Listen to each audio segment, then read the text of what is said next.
ಮಾಡ್ತೀವಿ ವೆಯ್ಟ್ ಮಾಡಿ ಮಾಡ್ತೀವಿ ಅನ್ಸುತ್ತಾ.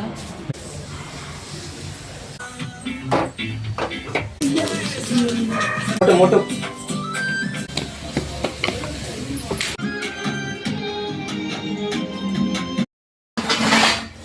ಸಿಟಿ ಊರಾಗ ಒಂದು ಗ್ಲಾಸ್ ನೀರು ಕೊಡಲ್ಲ ಕುಡಿಯಕ್ಕೆ. ಕೋಟಿ ಲಕ್ಷ ಗಟ್ಲೆ ಎಲ್ಲ ಯಾವುದೂ ಕ್ಲಿಕ್ ಮಾಡಲ್ಲ ನಾ.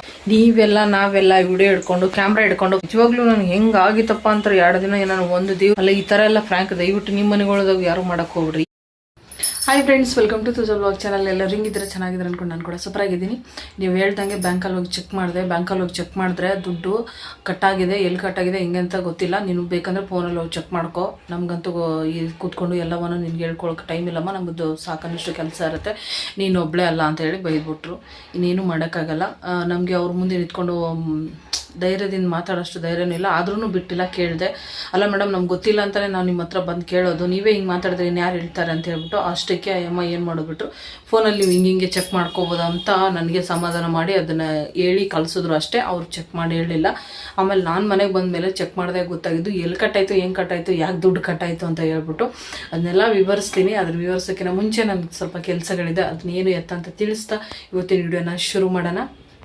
ಈಗ ನನ್ನ ಮನೆಯೇ ಹೋಟೆಲ್ ಥರ ಆಗ್ಬಿಟ್ಟೈತೆ ನೋಡ್ರಿ. ಒಂದು ವಾರಕ್ಕೆ ಒಂದ್ಸತಿ ಸಂತಿ ಮಾಡೋಂಗಾಗೈತಿ. ಅವಾಗ ತಿಂಗಳಿಗೆ ಒಂದ್ಸತಿ 15 ದಿವಸಕ್ಕೆ ಒಂದ್ಸತಿ ಸಂತಿ ಮಾಡ್ತಿದ್ವಿ. ಸೆಂಟ್ರಲ್ಲಿ ಏನಾರು ಒಂದೊಂದು ಬೇಕಂದ್ರೆ ತೊಗೊಂಬರ್ತಿದ್ವಿ. ಈಗ ಹಂಗಿಲ್ಲ, ವಾರದಾಗ ಒಂದೊಂದು ಸತಿ ಸಂತಿ ಮಾಡೋ ಥರ ಆಗ್ಬಿಟ್ಟೈತಿ. ಅವಲಕ್ಕಿ ಅದು ಇದು ಅಂತ ಹೇಳ್ಬಿಟ್ಟು, ಯಾಕಂದ್ರೆ ಅವ್ರಿಗೆ ನಾಷ್ಟಕ್ಕಾಗಲಿ ಊಟಕ್ಕಾಗಲಿ ನಾವೇನೇನೋ ಒಂದೊಂದು ತಿಂದ್ಬಿಟ್ಟು ಅಡ್ಜಸ್ಟ್ ಮಾಡ್ಕೋಬೋದಾದರೆ ಊಟ ಕೊಡ್ತೀವಲ್ಲ ಅವರಿಗೆ, ಹಾಗಾಗಿಬಿಟ್ಟು ಅವ್ರಿಗೆ ಏನು ಮಾಡ್ಬೇಕಂದ್ರೆ ಕರೆಕ್ಟಾಗಿ ಮಾಡ್ಬೇಕಾಗ್ತದ್ರಿ. ಹಾಗಾಗಿ ಗೋಧಿ ಹಿಟ್ಟೆಲ್ಲ ಖಾಲಿಯಾಗಿತ್ತು. ಹೋಗಿ ಒಂದು 10 kg ಗೋಧಿ ಹಿಟ್ಟು ತೊಗೊಂಬಂದರು. ಊರಿಂದ ತೊಗೊಂಬಂದು ಗೋಧಿನ ಬೀಸ್ಕೋಬೇಕಂದ್ರೆ ಇಲ್ಲಿ ಗೋಧಿ ಹಿಟ್ಟೆ ಸರಿ ಬೀಸಲ್ಲ, ನುಚ್ಚೊಡ್ದಂಗೆ ಮಾಡಿಬಿಡ್ತಾರೆ, ಕಡ್ಡಿಗೆ ನುಚ್ಚು ಹೊಡಿತಾರಲ್ಲ ಆ ರೀತಿ ಹೊಡೆದು ಕೊಡ್ತಾರೆ. ಅದೇನು ಚಪಾತಿನೂ ಮಾಡೋಕ್ಕೆ ಬರಲ್ಲ, ಈ ಕಡೆ ಚಜ್ಕನೂ ಮಾಡೋಕ್ಕೆ ಬರಲ್ಲ, ಆ ರೀತಿ ಇರ್ತೈತೆ. ಅದನ್ನ ತೊಗೊಂಡು ಏನು ಮಾಡೋದು ಅಂತ ಹೇಳ್ಬಿಟ್ಟು ಗೋಧಿ ಏನು ತೊಗೊಂಬರಲ್ಲ ಊರಿಂದ, ಇಲ್ಲೇ ಗೋಧಿ ಹಿಟ್ಟು ತೊಗೊಂಬಂದು ಚಪಾತಿನ ಮಾಡ್ಕೋತೀವಿ. ಹಾಗೆ ಮತ್ತು ನನಗೆ ಇಷ್ಟು ಬೇಕಾಗಿತ್ತು. ಯಾಕಂದ್ರೆ ನಮ್ಮ ಈಗ ಊಟ ಏನು ಕೊಡ್ತೀನಲ್ರಿ, ಅವ್ರು ಜಾಸ್ತಿ ತರಕಾರಿ ಅದು ಯಾವುದೂ ತಿನ್ನಲ್ಲ, ಬೇಳೆ ಕಾಳುಗಳು ಅಷ್ಟೇ ತಿನ್ನೋದು, ಕಾಳುಗಳನ್ನೂ ಮತ್ತು ಯಾವುದೂ ತಿನ್ನಲ್ಲ. ತಿನ್ನೋದು ಅವ್ರು ಚೆನ್ನಾಗಿ ಬೇಳೆ ಮತ್ತು ಹೆಸರು ಬೇಳೆ, ತೊಗರಿ ಬೇಳೆ ಮತ್ತು ಇದು ಕಾಳು ಏನು ಅವ್ರಿ ಕಾಳು, ಇದನ್ನು ಮಾತ್ರ ತಿಂತಾರೆ. ಇಷ್ಟು ಕಾಳುಗಳನ್ನ ತಿನ್ನೋದ್ರಿಂದ ನಾನೇನು ಮಾಡಿದೆ ಅಂದರೆ ಬರೀ ಬೇಳೆಗಳನ್ನ ಮಾತ್ರ ತರಿಸಿದ್ದೀನಿ. ಅದೆರಡು ಬೇಳೆ ಅವರಿಗೋಸ್ಕರನೇ ತರಿಸಿರೋದು. ಬೇರೆ ಯಾವುದೇ ಒಂದು ತರಕಾರಿ ಕೂಡ ತಿನ್ನಲ್ರಿ ಅವರು. ಮತ್ತು ಇದು ನನಗೆ ಮೇನ್ ಹವೇಜ್ ಬೇಕಾಗಿತ್ತು. ಯಾಕಂದ್ರೆ ಧನಿಯಾ ಅವರು ತುಂಬಾ ತಿಂತಾರೆ ಪಲ್ಯದಾಗ. ಈ ಬೇಳೆ ಪಲ್ಯದಾಗ ಜಾಸ್ತಿ ಧನಿಯಾ ಹಾಕಬೇಕು, ಚಿತ್ರಾನ್ನ ಮಾಡಿದ್ರೆ ಧನಿಯಾ ಹಾಕಬೇಕು, ಒಂದು ಸಾಂಬಾರು ಮಾಡಿದ್ರೆ ಧನಿಯಾ ಹಾಕಬೇಕು, ಏನು ಮಾಡಿದ್ರು ಧನಿಯಾ ಪೌಡ್ರ್ ಇಲ್ಲದೇ ಊಟ ಮಾಡಲ್ಲ. ಅದು ಜಾಸ್ತಿ ಹಾಕ್ರಿ ಅಕ್ಕ ಅಂತ ಹೇಳ್ತಿರ್ತಾರೆ. ಅದೇನಂತ ನನಗೂ ಗೊತ್ತಾಗಿಲ್ಲ. ನಿಮ್ಗೆ ಏನಾದರೂ ಗೊತ್ತಿದ್ರೆ ಅಂದರೆ ಧನಿಯಾ ತಿಂದ್ರೆ ಏನಾಗುತ್ತೆ ಅಂತ ಹೇಳ್ರಿ. 2 ಕಿಲೋ ಅವಲಕ್ಕಿ ತೊಗೊಂಬಂದಾರಿ, ಅರ್ಧ ಕಿಲೋವು ಈ ಬ್ಯಾಳಿ ತೊಗೊಂಬಂದಾರ, ಅವ್ರಿ ಬ್ಯಾಳಿ, 1 ಕಿಲೋ ಹೆಸರು ಬೇಳೆ. ಹಾಗೆ ಮತ್ತು ಮೆಣಸುಕಾಳು ಬೇಕಾಗಿತ್ತು. ಮೆಣಸುಕಾಳು ರಸಮ್ ಮಾಡೋಕೆ ಏನು ಮಳೆಗಾಲ ಸ್ಟಾರ್ಟ್ ಆಯಿತು, ರಸಮ್ಮು ಮಾಡೋಕೆ ಬೇಕಾಗ್ತದೆ. ಆಮೇಲೆ ಅವ್ರು ಚಿತ್ರಾನ್ನಕ್ಕೆ ಸ್ವಲ್ಪ ಮೆಣಸುಕಾಳು ಹಾಕಿದ್ರೆ ಟೇಸ್ಟ್ ಇರ್ತದೆ ಅಂತ ಹೇಳ್ತಾರೆ. ಹಂಗಾಗ್ಬಿಟ್ಟು ಮೆಣಸುಕಾಳನ್ನ ತರಿಸಿದೆ. ಬಿಸ್ಕಿಟ್ ಮೇನ್ ನನಗೆ ತುಂಬ ಹರ್ಕತ್ತಾಗಿತ್ತು. ಯಾಕಂದ್ರೆ ಮುಂಜಾನೆ ಬಿಸ್ಕಿಟ್ ತಿಂದು ರೂಢಿ ಆಗಿಬಿಟ್ಟೈತಿ. ಅದು ಈ ಒಂದು ವಾರ ಸ್ವಲ್ಪ ಖಾಲಿ ಆದಂಗೆ ಆಗಿತ್ತು. ಅದರಲ್ಲಿ ಈ ಬಿಸ್ಕಿಟ್ ತಿಂದು ಮತ್ತೊಂದು 2-3 ತಿಂಗಳು ಆಗೋಗ್ಬಿಟ್ಟಿತ್ತು. ಹಂಗಾಗಿ ತೊಗೊಂಬರೋಕೆ ಹೇಳಿದ್ದೆ, ತೊಗೊಂಬಂದರು. ಗೊತ್ತಿಲ್ಲ, ನಾನು ಸಣ್ಣಕ್ಕಿದ್ದಾಗಿಂದ ರೂಢಿನೇ ಆಗ್ಬಿಟ್ಟೈತಿ ಬಿಸ್ಕಿಟ್ ತಿನ್ನೋದು. ತಿಂದಿಲ್ಲ ಅಂದ್ರೆ ಒಂಥರ ಮನಸ್ಸು ಸಮಾಧಾನನೇ ಇರಲ್ಲ. ಹಂಗಾಗ್ಬಿಟ್ಟು ಒಂದೊಂದೊಂದು ಎಲ್ಲಿ ತರೋದು ಅಂತ ಹೇಳ್ಬಿಟ್ಟು ಬಂಡಲ್ಲೇ ಎತ್ಕೊಂಡ್ಬಂದುಬಿಡ್ತಾರೆ. ಈ ಬಿಸ್ಕೆಟ್ ತಿಂದಿಲ್ಲ ಅಂದ್ರೆ ಒಂದು 15 ದಿವಸ ನಾನು ಏನಾದ್ರು ತಿಂದಿಲ್ಲ ಅಂತಂದ್ರೆ, ಬಿಸ್ಕೆಟ್ ಅಕಸ್ಮಾತ್ ತಿಂದಿಲ್ಲ ಅಂದ್ರೆ ಜ್ವರನೇ ಬಂದುಬಿಡ್ತಾರೆ. ಅದು ಏನೋ ಗೊತ್ತಿಲ್ಲ ನನಗೆ, ಅವಾಗಿಂದ ಅದೇ ಅಭ್ಯಾಸ ಆಗ್ಬಿಟ್ಟೈತಿ. ತೊಗೊಂಬಂದಾದ್ಮೇಲೆ ಎಲ್ಲನೂ ತೆಗೆದಿಟ್ಟ. ಏನಂತಂದ್ರೆ ನಾನು ಮಾಡ್ಕೊಂಡಿರೋ ಐಡಿಯಾ, ಸುಮ್ಮನೆ ಒಂದು ಹೋಟೆಲ್ ಥರ ಚಿಕ್ಕದಾಗಿ ಕೈಗಡೆ ಥರ ಅದನ್ನು ಮಾಡ್ಕೊಳ್ಳೋಣ ಅಂತ ಅಂದ್ಕೊಂಡಿದ್ದೀನಿ. ಆದ್ರೆ ತುಂಬ ದಿನ ಆಯ್ತು ಅದನ್ನೇ ಅಂದ್ಕೊಳ್ತಾ ಇದ್ದೀವಿ, ಮಾಡೋಕೆ ಆಗಲ್ಲಾಗೈತಿ. ಯಾಕಂತಂದ್ರೆ ಒಬ್ಬಾಕಿನೇ ಇಲ್ಲರಿ, ಹೋಟೆಲ್ ಅಂದ ತಕ್ಷಣ ಮಾಡೋರೆಲ್ಲ ಬೇಕು. ನಾವಿಲ್ಲಿ ಒಬ್ರು ಇರಲೇಬೇಕು, ಬಿಟ್ಟು ಹೋಗಂಗಿಲ್ಲ. ಇಬ್ಬರು ಕೂಡ ಅಲ್ಲಿ ಹೋಗಿ ರೋಡಿಗೆ ನಿಂತ್ವಿ ಅಂದ್ರೆ ಅಂಗಡಿ ಹಾಕ್ಕೊಂಡು ಅದು ಯಾಕೋ ಬೇಡ ಅಂತಂದ್ರೆ ಇವರು, ನೀನು ಫಸ್ಟೇ ಆರಾಮಿಲ್ಲ, ನೀನು ಫಸ್ಟ್ ಆರಾಮಾಗು ಸಾಕು, ನೀನು ಆರಾಮಿದ್ದು ಚೆಂದಾಗಿದ್ರೆ ಸಾಕು, ಯಾವ ಹೋಟೆಲ್ ತೊಗೊಂಡು ಯಾವ ರೊಕ್ಕ ತೊಗೊಂಡು ಏನು ಮಾಡೋದೈತಿ, ಇದ್ದಿಟ್ರಾಗ ಜೀವನ ಸಾಕ್ಸಾನು ಖರೆ. ಆದರೆ ನೀ ಮತ್ತೆ ಹೈರಾಣಾಗಿ ಮತ್ತೆ ಏನಾರು ಮಾಡ್ಕೊಂಡು ಕೂತಂದ್ರೆ ನಾವೆಲ್ಲಪ್ಪ ಇನ್ನೊಬ್ಬರ ಮನೆಗೆ ಹಿಟ್ಟು ಹಾಕೊಂಡು ಹೋಗಿ ಒಂದು ರೊಟ್ಟಿ ಮಾಡಿಕೊಡಿರಿ ಅನ್ನೋ ರೀತಿಗೆ ನಮ್ಗೆ ತಂದು ಇಡಬೇಡ ನೀನು, ದಯವಿಟ್ಟು ಫಸ್ಟ್ ನೀ ಆರಾಮಾಗಿರು, ನೀನು ಆರಾಮಾಗಿದ್ರೆ ಸಾಕು, ನಮ್ಗೆ ಒಂದು ರೊಟ್ಟಿ ಮಾಡಿ ಇಟ್ಟರೆ ಸಾಕು ಮನ್ಯಾಗ ಅಂತೇಳಿ ಅಂದರು. ನಿಜವಾಗ್ಲೂ ಹಂಗೆ ಆಗ್ಬಿಟ್ಟಿತ್ತು ನಮ್ಮ ಪರಿಸ್ಥಿತಿ.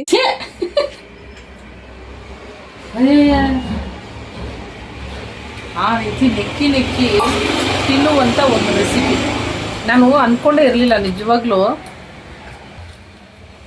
ಈ ಟೇಸ್ಟು ಅಂದ್ರೆ ನನಗೆ ಒಂದ್ಸತಿ ಅನಿಸ್ತತಿ, ಹಿಂಗೆ ಮಾಡಿದ್ರೆ ಈ ಟೇಸ್ಟ್ ಬರ್ತೈತೆ ಬಾಯಿಗೆ ಅಂತ ಹೇಳ್ಬಿಟ್ಟು ಅದೇ ಟೇಸ್ಟಲ್ಲಿ ಮಾಡೋಣ ಅಂತ ಮಾಡ್ಕೊಂಡಿನಿ. ನಿಜವಾಗ್ಲೂ ಅದೇ ಟೇಸ್ಟ್ ಬಂದೈತಿ. ಆದರೆ ಇವನ್ ತಿಂತಾನ ಅನ್ನೋದು ನನಗೆ ನಂಬಿಕೆ ಇದ್ದಿದ್ದಿಲ್ಲ. ತಿನ್ನಲ್ಲ ಅಂತ ಅಂದ್ಕೊಂಡಿದ್ದೇನಾ. ಇದನ್ನು ಯಾವ ಥರ ತಿನ್ನಬೇಕು ಅಂತ ನಾನು ನಿಮ್ಗೆ ತೋರಿಸ್ತೀನಿ. ಇದೊಂದು ಹೊಸ ರೆಸಿಪಿ, ನಾನೇ ಕಂಡುಹಿಡಿದಿರುವಂಥ ರೆಸಿಪಿ. ಸಖತ್ ಟೇಸ್ಟ್ ಇರ್ತೈತಿ ಚಪಾತಿ ಜೊತೆಗೆ. ಏನಾದರೂ ಸ್ವೀಟ್ ತಿನ್ಬೇಕಂತ ಅನಿಸಿದಾಗ ಅಥವಾ ಮನೆಗೆ ಯಾರಾದರೂ ನೆಂಟರು ಬಂದಾಗ ಈ ಒಂದು ಸ್ವೀಟ್ ಕೊಟ್ರಪ್ಪ ಅಂದ್ರೆ ಅಕಸ್ಮಾತ್ ನೀವು ಊಟದ ಜೊತೆಗೆ ಅಂದ್ರೆ ಚಪಾತಿ ಜೊತೆಗೆ ತಿನ್ನಕ್ಕೆ ಅಥವಾ ಪೂರಿ ಜೊತೆಗೆ ಕಳೆದೋಗ್ಬಿಡ್ತಾರೆ. ಅಷ್ಟು ಮಸ್ತ್ ಇರ್ತೈತಿ. ಹಾಂ, ನೀವೇ ಹುಡುಕ್ಬೇಕು. ರೆಸಿಪಿ ಯಾರು ಮಾಡ್ಕೊಟ್ಟಿರ್ತಾರೆ ಅವರೇ ಹುಡುಕ್ಬೇಕು. ಕಳೆದೋಗ್ಬಿಡ್ತಾರೆ ಅವರು. ನಿಜವಾಗ್ಲೂ ಅಷ್ಟು ಸಖತ್ತಾಗೈತಿ. ಆಮೇಲೆ ನಿಮಗೆ ಅವ್ರ ಮನೆಗೆ ಕರ್ಕೊಂಡು ತೋರಿಸ್ತೀನಿ. ಇದು ನಿಮಗೆ ಲೈಟ್ ಇಲ್ಲ, ಕ್ಯಾಮ್ರಾ ಸ್ವಲ್ಪ ಕ್ಲಿಯರ್ ಇಲ್ಲ ಅಷ್ಟೇ. ಈ ಚಪಾತಿನ ಈ ಥರ ಹಾಕ್ಕೊಂಬಿಟ್ಟು ಚಪಾತಿ ಫುಲ್ ಹಾಕ್ಬಿಟ್ಟು ಇದನ್ನು ಅದ್ರ ಮೇಲೆ ಹಿಂಗೆ ಹಾಕ್ಬಿಟ್ಟಿದ್ದೀನಿ. ಇದನ್ನು ಈ ಥರ ಮುಟ್ಕೊಂಡು ತಿನ್ನಬೇಕು. ಹಿಂಗಿರ್ತದೆ ಅಂತೀರಿ ಟೇಸ್ಟು, ಸಖತ್ತಾಗಿರ್ತೈತಿ. ಇದ್ರ ರೆಸಿಪಿ ಮಾಡೋಣ ಅಂತ ತಲೆಗೆ ಬಂದಿಲ್ಲ. ತಿನ್ನೋ ಅವಸರದಲ್ಲಿ ಹಿಂಗೆ ಮಾಡ್ಕೊಂಡು ತಿನ್ನಬೇಕು ಅಂತ. ಅಷ್ಟು ಪಲ್ಯ ಇದೆ, ಪಲ್ಯ ಏನು ರೈಸು, ಚಟ್ನಿ, ಹಸಿಮೆಣ್ಸಿನ್ಕಾಯಿ ಚಟ್ನಿ, ರೊಟ್ಟಿ ಎಲ್ಲ ಅದಾವ. ಮನ್ಸು ಯಾಕೋ ತಿನ್ನಬೇಕು ಅನ್ನಿಸ್ತು. ಹಾಗೆ ಒಂದು ಅಂದಾಜ್ ಮೇಲೆ ಮಾಡಿದೆ. ನೋಡ್ರಿ ಇಲ್ಲಿ ಸಿದ್ಧಾರ್ಥನ ಹಾಕೊಂಡು ತಿನ್ನಾಗತ್ತಾನ. ಪಲ್ಯ ಎಲ್ಲ ತೆಗೆದ್ಬಿಟ್ಟ ಸೈಡಿಗೆ. ಪಲ್ಯ ಹಾಕೊಂಡು ಊಟ ಮಾಡತ್ತಿದ್ದ. ಪಲ್ಯ ಎಲ್ಲ ತೆಗೆದು ಅದನ್ನ ಹಾಕೊಂಡು ತಿನ್ನತ್ತಾನ. ಏನು ರುಚಿ ಐತಿ ನೋಡ್ರಿ, ಸಿಕ್ಕಾಪಟ್ಟೆ ಟೇಸ್ಟ್ ಐತಿ. ಯಾರು ಊಟ ಮಾಡಲ್ಲ ಅನ್ನೋರ್ನು ಮಾಡ್ತಾರೆ, ಹೊಟ್ಟೆ ಹಸಿವಿಲ್ಲ ಅನ್ನೋರು ಮಾಡ್ತಾರೆ. ಮೇನ್ ಆಗಿ ಯಾರಿಗೆ ಹೊಟ್ಟೆ ಎಸೆಯಲ್ಲ ನೋಡ್ರಿ ಜಾಸ್ತಿ, ಅಂಥವ್ರಿಗೆ ಇದನ್ನು ಮಾಡಿಕೊಡ್ಬೇಕು. ಜಾಸ್ತಿ ಹೊಟ್ಟೆ ಹಸಿತದೆ ತಿಂದ ಮೇಲೆ ಕೂಡ. ಡೈಲಿ ಇದನ್ನೇ ಕೇಳ್ತಾರೆ, ಅಷ್ಟು ಟೇಸ್ಟಾಗಿರ್ತೈತಿ. ಇದ್ರ ರೆಸಿಪಿ ಬೇಕಂದ್ರೆ ಯಾರಾದರೂ ಕಮೆಂಟ್ ಮಾಡಿದ್ರೆ ಖಂಡಿತ ಮಾಡಿ ತೋರಿಸ್ತೀನಿ. ಇದನ್ನೇನಾದರೂ ಒಂದು ಸತಿ ಟೇಸ್ಟ್ ಮಾಡಿದ್ರೆ ನೀವು ಜೀವನದಾಗೂ ಮರೆಯಲ್ಲ. ನೀವು ಕಮೆಂಟ್ ಮಾಡಿದ್ರೆ ಮಾತ್ರ ಇದು ರೆಸಿಪಿ ಮಾಡ್ತೀನಿ. ಏನು ಟೇಸ್ಟ್ ಅದಂದ್ರೆ ಇದು ಖಾಲಿ ಆಯಿತು. ಇಲ್ಲ, ಇನ್ನೊಂದು ಸ್ವಲ್ಪ ತಿನ್ನಬೇಕು ಅಂದ್ರೆ ತುಂಬ ಸಿಂಪಲ್. 2 ನಿಮಿಷದಲ್ಲಿ ರೆಡಿಯಾಗಿ ಹೋಗ್ಬಿಡ್ತೈತಿ ಇದು.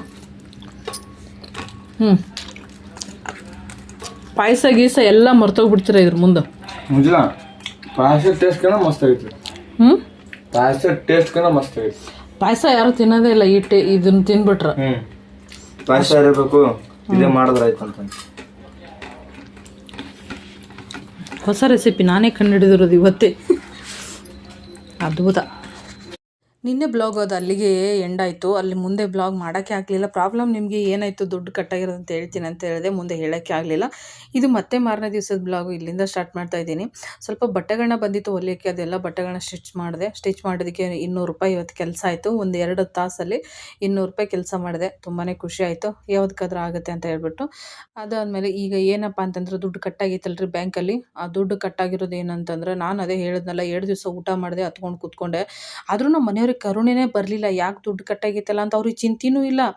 ಆಮೇಲೆ ನನಗಿಷ್ಟು ನಾನು ಗೋಳಾಡಕತ್ತೀನಿ, ನನ್ನ ದುಡ್ಡು ಕಟ್ಟಾಗ್ಯದ ಅಂತ ನಾನು ಬಡ್ಕೊಳಕತ್ತೀನಿ. 2 ದಿವಸದಿಂದ ಊಟ ಇಲ್ಲದೆ ನಾನು ಹಿಂಗೆ ಈ ರೀತಿ ಇದ್ದೀನಿ ಅಂತಂದ್ರೆ ಅವ್ರಿಗೆ ಸ್ವಲ್ಪನೂ ಕನುಕರೇನೆ ಬರೋವಲ್ದು. ಯಾಕೆ ಹಿಂಗೆ ಅದಾರ ಇವರು, ಆರಾಮ್ ಖುಷಿಯಾಗದಾರ. ನಾನು ಮಾತ್ರ ಒಬ್ಬಾಕಿನೇ ಮರಗ್ಲಾಕತ್ತೀನಿ.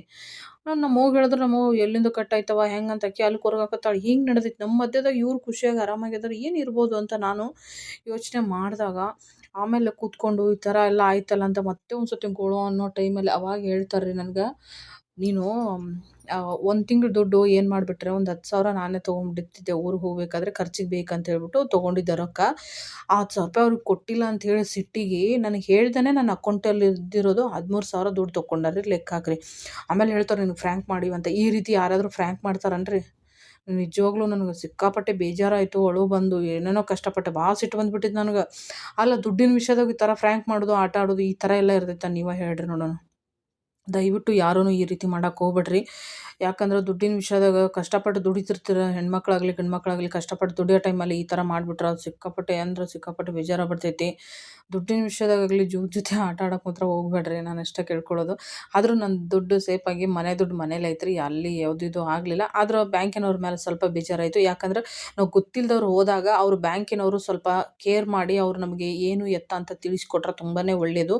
ಯಾಕಂತ ಗೊತ್ತಿರೋರು ಏನೋ ಮಾಡಿ ಮೊಬೈಲ್ದಾಗಲಿ ಇನ್ನೊಂದಾಗಲಿ ಅವ್ರು ಚೆಕ್ ಮಾಡ್ಕೊಂಡ್ಬಿಡ್ತಾರೋ. ನಮ್ಗೆ ಏನು ಗೊತ್ತಿಲ್ಲದೆ ಇರೋರು ಈ ರೀತಿ ಮಾಡಿದ್ರೆ ಖಂಡಿತ ಇದು ತಪ್ಪಾಗ್ತದೆ ರೀ. ನಾನು ಬ್ಯಾಂಕಿನವ್ರ ಹತ್ರ ಕೇಳ್ಕೊಳ್ಳೋದು ಒಂದೇ, ಯಾರಾದರೂ ಆಗಿರಲಿ ಗೊತ್ತಿಲ್ಲದೆ ಇರೋರು ಬಂದಾಗ ದಯವಿಟ್ಟು ಅವ್ರಿಗೆ ತಿಳಿಸ್ಕೊಟ್ರೆ ತುಂಬಾ ಒಳ್ಳೆಯದು. ಪುಣ್ಯದ ಕೆಲಸ ನಿಮ್ಗದು. ಗೊತ್ತಿಲ್ಲದೆ ಬಂದುಬಿಟ್ಟಾಗ ನೀವು ನಿಮ್ಮ ಮೊಬೈಲಲ್ಲೇ ಚೆಕ್ ಮಾಡಿಕೊಡ್ರಿ, ಹೋಗಿ ಮಿಷಿನಲ್ಲಿ ಚೆಕ್ ಮಾಡಿಕೊಡ್ರಿ, ಎಂಟ್ರಿ ಮಾಡಿಸ್ಕೊಡ್ರಿ. ಅದೆಲ್ಲ ದಯವಿಟ್ಟು ಹೇಳ್ದೇನೆ ಸ್ವಲ್ಪ ನೀಟಾಗಿ ಚೆಕ್ ಮಾಡಿ ಕೊಡಿ ಅಷ್ಟೇ. ಅದಾದಮೇಲೆ ಸಿದ್ಧಾರ್ಥಿಗೆ ಚಹಾ ಮಾಡಕ್ಕೆ ಹಚ್ಚಿದೆ. ಸ್ವಲ್ಪ ಸ್ವಲ್ಪ ಕೆಲಸ ಮಾಡ್ಕೊಳತ್ತನ್ರಿ, ಸ್ವಲ್ಪ ಹೆಲ್ಪ್ ಆಗಕತ್ತೈತಿ ನನಗೂ. ಅವ್ನು ಚಹಾ ಮಾಡಕತ್ತಿದ್ದ, ನಾನು ಬಟ್ಟೆ ಹೊಲ್ದು ಎಲ್ಲ ಆದ್ಮೇಲೆ ಅಲ್ಲಿಂದ ಸ್ವಲ್ಪ ಮಿಷಿನ್ಗೆ ಎಣ್ಣೆ ಹಾಕೋದಿತ್ತು. ಅಲ್ಲಿವರೆಗೂ ನೋಡ್ರಿ ಇಲ್ಲಿ ಈ ಅಕ್ಕಿ ಏನಂತ ಗೊತ್ತಿಲ್ಲ, ನಿಜವಾಗ್ಲೂ ನನಗೆ ಹೆಸರು ಏನಂತ ಗೊತ್ತಿಲ್ಲ. ನನ್ಗೆ ಕೊಟ್ಟಾರ ಒಬ್ಬರು, ಆ ಅಕ್ಕಿ ತಂಪಿರ್ತೈತಿ, ನೀವು ಊಟ ಮಾಡ್ರಿ ಅಂತ ಹೇಳ್ಬಿಟ್ಟು ಕೊಟ್ಟಾರ. ಯಾಕಂದ್ರೆ ಜಾಸ್ತಿ ಹೀಟ್ ಆತಂತಂದೆಲ್ಲ, ಹಂಗಾಗ್ಬಿಟ್ಟು ಅದು ತಂಪು, ನೀವು ತಿನ್ರಿ ಅಂತ ಹೇಳ್ಬಿಟ್ಟು ಅವ್ರು ನನಗೆ ಕೊಟ್ಟರು. ಅದನ್ನ ಹೆಂಗೆ ಮಾಡೋದಂತ ನನಗೂ ಇನ್ನೂ ಗೊತ್ತಿಲ್ಲ. ಮಾಡಬೇಕು, ಮೊಬೈಲಲ್ಲಿ ಯಾರ್ದಾದ್ರೂ ಯೂಟ್ಯೂಬಲ್ಲಿ ನೋಡಿಕೊಂಡು ಚೆಕ್ ಮಾಡ್ಕೊಂಡು ಮಾಡ್ಬೇಕಂತ ಅಂದ್ಕೊಂಡಿದ್ದೀನಿ, ಇನ್ನೂ ಮಾಡಿಲ್ಲ. ನಾನು ನಿಮ್ಗೆ ತೋರಿಸೋದು ಹೆಂಗೆ ಮಾಡೋ ಐಡಿಯಾ ಇದೆಯಾ, ಅಥವಾ ನಿಮ್ಗೆ ಅದ್ರ ಹೆಸರು ಏನು ಅಂತ ಗೊತ್ತಿದ್ರೆ ಕಮೆಂಟ್ ಮಾಡಿರಿ. ಮಿಷಿನ್ಗೆ ಆಯಿಲ್ ಹಾಕ್ಬೇಕು, ಮಿಷಿನ್ ಆಯಿಲ್ ಹಾಕಬೇಕು. ಮಿಷಿನ್ ಆಯಿಲ್ ಹಾಕೋದಿರಲ್ರಿ, ಈ ಮಿಷಿನ್ಗೆ ಹಾಕೋ ಆಯಿಲ್ ಡಬ್ಬಿನೇ ಕಾಣಿ ಆಗ್ಬಿಟ್ಟೈತಿ. ಏನಪ್ಪ ಅಂತಂದ್ರೆ ಹೆಗ್ಣ ಹೇಳ್ಕೊಂಡು ಹೋಗ್ಬಿಟ್ಟೈತೆ. ಇಲ್ಲಿವರೆಗೂ ಹೆಗ್ಣ ಬರ್ತಾವೆ, ಹೊರಗಿಟ್ಟು ಮಿಷಿನ್ ಹೆಗ್ಣ ಬರ್ತಾವು. ಅಲ್ಲಿಂದ ಮಿಷಿನ್ ಅದು ಆಯಿಲ್ ಹಾಕೋ ಡಬ್ಬಿನ ತೊಗೊಂಡು ಹೋಗ್ಬಿಟ್ರೆ, ಹಂಗಾಗಿ ಕೊಬ್ಬರಿನ ಡಬ್ಬಿನ ತೊಗೊಂಡ್ಬಿಟ್ಟಿನಿ. ಯಾಕಂದ್ರೆ ಮಿಷಿನ್ ಸೌಂಡ್ ಕೇಳಿಬಿಟ್ಟು ಪಕ್ಕದ ಊರವ್ರ ಸನಕ್ಕೆ ಬರೋ ರೀತಿ ಆಗ್ಬಿಟ್ಟೈತ್ರ, ಅಷ್ಟು ಸೌಂಡ್ ಬರಾಕತ್ತಿತ್ತು. ಇವಾಗ ಇಷ್ಟೊತ್ತು ಸ್ಟಿಚ್ ಮಾಡೋದ್ನೆಲ್ಲ ಬಟ್ಟೆಗಳು, ಅಷ್ಟು ಬಟ್ಟೆ ಹೊಲಿಯೋವರೆಗೂ ನೋಡ್ರಿ, ಅವ್ರು ಕುತ್ಕೊಂಡಿದ್ರು, ಅಮ್ಮಮ್ಮಗಳಿಬ್ಬರು ಬಂದಿದ್ರು, ಕುತ್ಕೊಂಡು ಸ್ವಲ್ಪ ಬಟ್ಟೆನ ಸ್ಟಿಚ್ ಮಾಡ್ಕೊಂಡು ತೊಗೊಂಡೋದ್ರು. ಒಂದು ಸ್ವಲ್ಪ ಅಲ್ಲೇ ಬಿಟ್ಟು ಹೋದ್ರು. ಆಮೇಲೆ ನಾನು ಸ್ಟಿಚ್ ಮಾಡಿ ಇಟ್ಟಿದ್ದೀನಿ. ತುಂಬ ಸೌಂಡ್ ಬರ್ತಾ ಇದೆ ರೀ, ಬಟ್ಟೆ ಸ್ವಲ್ಪ ಎಳ್ಕೊತ ಇತ್ತು. ಬಟ್ಟೆ ಎಳ್ಕೊಳಕತ್ತದ ಅಂತ ಹೇಳ್ಬಿಟ್ಟು ಅದನ್ನೆಲ್ಲ ಸ್ವಲ್ಪ ಸ್ಟಿಚ್ ಮಾಡಿದೆ, ಆರಾಮಾಗಿ ಸ್ಟಿಚ್ ಮಾಡಿ ಇಟ್ಬಿಟ್ಟು ಈಗ ಈ ಎಣ್ಣೆನ ಹಾಕೊಳತ್ತೇನ್ರಿ. ಜಾಸ್ತಿ ಕೊಬ್ಬರಿನ ಹಾಕ್ಬಾರ್ದು ಅಂತ ಹೇಳ್ತಾರೆ, ಆದರೆ ಈಗ ಅನಿವಾರ್ಯ ಏನೂ ಮಾಡೋಕ್ಕಾಗಲ್ಲ ರೀ. ನಾಳೆ ಏನಾದರೂ ಸ್ಟಿಚ್ ಮಾಡ್ಕೋಬೇಕಂತಂದ್ರೆ ಮಿಷಿನ್ ಮೂನೇ ಆಗಲ್ಲ. ಹಂಗಾಗ್ಬಿಟ್ಟು ಕೊಬ್ಬರಿ ಎಣ್ಣೆನ ಹಾಕಿದೆ. ನಮ್ಮ ಮನೆಯವ್ರು ದೀಪ ಹಚ್ಬಿಟ್ರು. ಸಿದ್ಧಾರ್ಥ ಚಹಾ ಮಾಡ್ದೆ. ಇನ್ನೇನೈತಿ, ಚಹಾ ಕುಡಿಬೇಕು ನೋಡ್ರಿ. ಚಹಾ ರೆಡಿ ಮಾಡ್ಯಾನ ಸಿದ್ಧಾರ್ಥ. ತುಂಬಾ ಖುಷಿ ಆಗ್ತದೆ, ಮಕ್ಳು ಈ ಥರ ಹೆಲ್ಪ್ ಮಾಡ್ತಾ ಇದ್ದಾರೆ. ಮತ್ತು ಅದ್ರ ಬಗ್ಗೆನೇ ಒಂದು ವಿಡಿಯೋ ಮಾಡಬೇಕಾಗಿತ್ತು. ತುಂಬ ಜನ ಕಮೆಂಟ್ ಹಾಕಿದ್ರಿ ಸಿದ್ಧಾರ್ಥನ ಬಗ್ಗೆ. ತುಂಬಾ ಖುಷಿ ಆಗೈತಿ ನಮಗೂ ಕೂಡ. ಇದೇ ರೀತಿ ಯಾವಾಗಲೂ ಸಪೋರ್ಟ್ ಮಾಡ್ತಾರೆ. ನಿಜವಾಗ್ಲೂ ಇಂಥ ಮಕ್ಳು ಇರಬೇಕು ಅಂತ ನನಗೂ ಕೂಡ ಅನಿಸುತ್ತೆ. ಆದರೆ ಎಲ್ಲ ಮಕ್ಕಳು ನೋಡಿದಾಗ ನನ್ನ ಮಕ್ಕಳು ತುಂಬ ಬೆಸ್ಟ್ ಅಂತ ಅನಿಸ್ತದೆ ನನಗಂತೂ. ಥ್ಯಾಂಕ್ ಯು ಸೊ ಮಚ್ ಎಲ್ಲರಿಗೂ ಕೂಡ. ಈ ವಿಡಿಯೋ ಇಲ್ಲಿಗೆ ಎಂಡ್ ಮಾಡ್ತಾಯಿದ್ದೀನಿ.